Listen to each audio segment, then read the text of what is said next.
Tinubu wants to turn the rehabilitated refinery to private concerns for maintenance. Atiku decries. Can you imagine?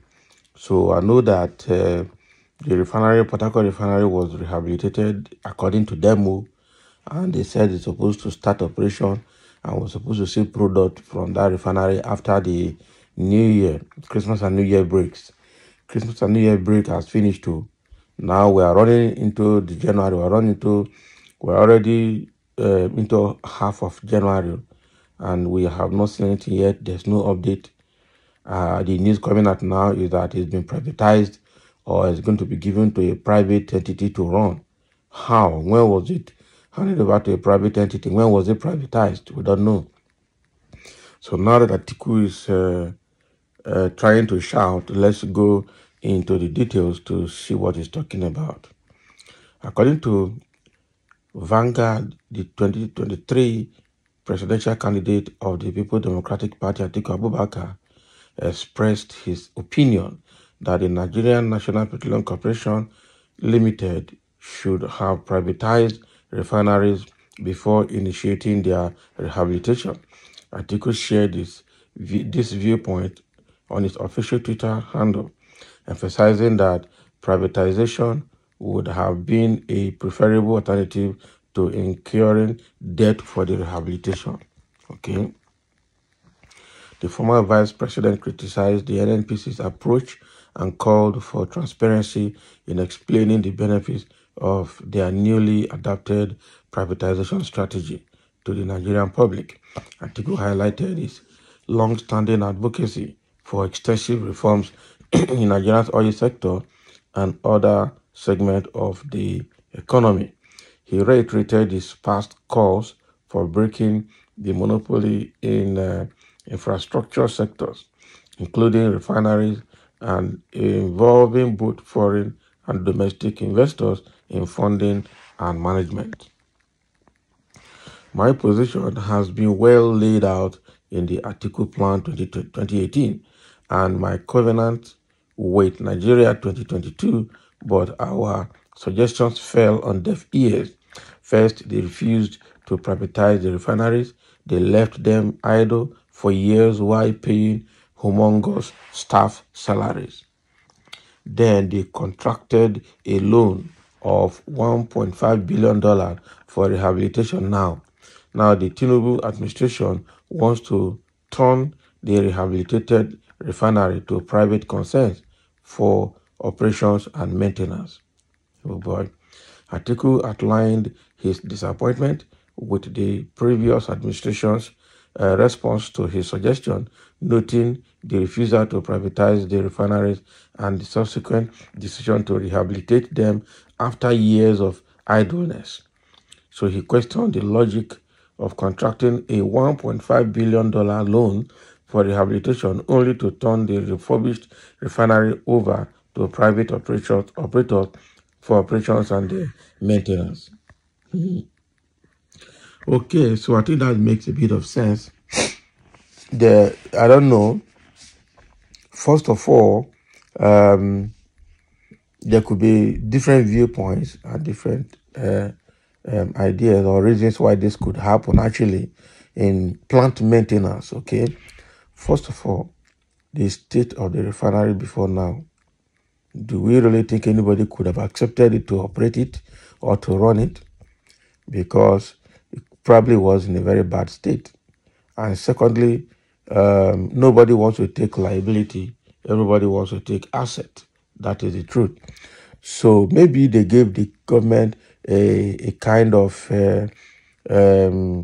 condition that if you want us to run this refinery, this is the condition now, bring it to this condition, then we can take it from you to run. So that you don't tell us that we are not profitable, meanwhile you gave us a dead refinery. So there could be several reasons. I want to just see reasons from, the perspective of a plant manager. Okay, you understand? So there are some things people not buy from you until you rehabilitate it. People not accept to lease it from you until you bring it to an operational state. It could be possible. Because if they had left it, who knows why private sectors refused to take the refineries over the years. I know that this issue of privatization has been for a very long time, right from the time of Obasanjo up till now. Okay, so right from 1999 that we came back to democracy up till now. I think the last time those refineries worked was about 94, 95. Okay, from then these refineries have not worked till now. So the question is, why have they not been able to hand it over to the private sector? Are you sure private sectors, companies have not been invited to bid, and when they saw the state, they left it? Because nobody wants to buy liability. It will just be on paper that you're taking it. Meanwhile, you are taking a very dead plant that will cost you almost all your capital before it can wake up, or possibly we never even wake up.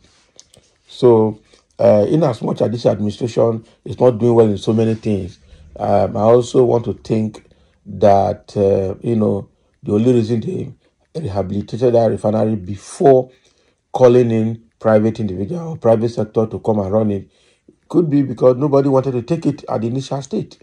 Nobody wanted to take it with the way it was initially. So they had to bring it up to a living state before anybody will have the encouragement to put his head and take the risk. It's all about risk management. And everybody wants to calculate his risk and ensure that you understand the risk that you are accepting. That is it. So, Atiku, I understand your point of view on privatization, but I also don't want to agree that everything done is totally bad.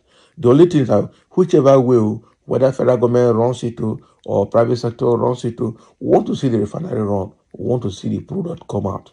That is it. We want to see the product come out. We want to see the product come out. So, why I'm different from Atiku's perspective is that it is possible they caused some private entities to come and take it, and when they saw the state, they lost interest.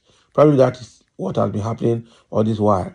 So, but for somebody to have the encouragement to take it and to take the risk associated with it, probably he gave the company, the government, the condition to bring it up to a certain status before they can accept it. And probably that is what they did. You never can tell. Okay. So, but we agree that leaving it in the hand of private sector is the best because such entities are very big for government to run. And government has proven not being able to run this kind of entity over the years. They have failed. So the only way it can come back to life and then, start production is giving it to a private sector. I agree on that point. So let me see. There are a few comments here on what Atiku is saying. And, all right, somebody said, yours is to criticize election. You can't win because ego will not allow you to criticize Buhari. Okay. Now you started criticizing Tinubu and you will do it for 8 years. You don't turn into tribe. Some person are turning to tribe. Somebody say, are those governments, companies, Atiku sold as VP in good state today? That's another question. When Atiku was VP to Obasanjo, I think that was the reason Obasanjo was so mad with him, is because he was almost trying to privatize everything and privatize it to himself. In fact, if Obasanjo had not held Atiku tight, probably he would have owned everything in Nigeria to himself by now. But he was looking for how to use his office as vice president and person in charge of privatization to expand his own personal business. Okay, but it didn't work. As long as the point is making is right, government always use our oil sector to steal our money. Yeah, the point is making might be right, but from technical point of view, he's talking from administrative and commercial point of view. But talking at technical point of view, he might not be 100% right, because you can call somebody and they do the evaluation, do the risk assessment and see that the state it is, the risk is too high for anybody to take, because it's all about risk management. Okay, both financial risk, safety risk, and all kinds of risk, just name it. Okay. Then, somebody is saying we should first listen to what he is saying. We should try to understand his point and see how reasonable it may be. Exactly. And that's exactly what I'm saying. He might be reasonable on the part that government should stop running those refineries because they can't manage it. But on the second part, he may not be reasonable completely when he says that they shouldn't have invested money to maintain it before handing it over to a private entity, because probably no private entity would have accepted it in the state it was originally. So we need to understand that as well. Someone said this food takes his eyes off the refineries. Okay, he should build one if he so wants it badly. Abi, he can't do it now. To build a refinery is not a joke. To build a refinery is not a joke. The privatization he midwifed, in which almost all the country's assets were sold off to their paddles, is still haunting the country till tomorrow. Harvey, Atiku, well, I don't want to take side, but I know that Atiku cannot be a better president. All he wants is just for him to be there as a record that he was one time Nigerian president, just like Tinubu is doing, just like what Buhari did. That's exactly what he wants to do.